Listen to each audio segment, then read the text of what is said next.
প্রতিষ্ঠান যাতে বাংলাদেশের নাগরিকের জন্য কাজ করে, কোনো পক্ষ, কোনো দল, কোনো পরিবারের না হয়ে বাংলাদেশের সকল নাগরিকের জন্য যাতে রাষ্ট্রীয় প্রতিষ্ঠানগুলো কাজ করে, সেই নিমিত্তে আমরা কাজ করব।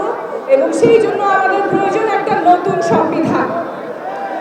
সেই নতুন সংবিধান আমরা গণপরিষদ নির্বাচনের কথা বলছি, যাতে করে নতুন সংবিধান একটা টেকসই মাধ্যমে আমাদের কাছে আসে।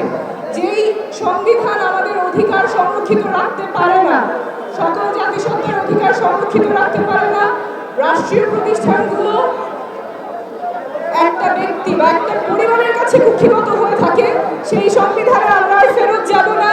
আমরা নতুন সংবিধান আনবো যেখানে রাষ্ট্র হবে বাংলাদেশের নাগরিকের।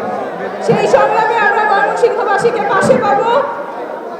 আমাদের পথটা লম্বা, চ্যালেঞ্জ অনেক, কিন্তু মানুষ যখন জাগে তখন ইতিহাস বদলাবে।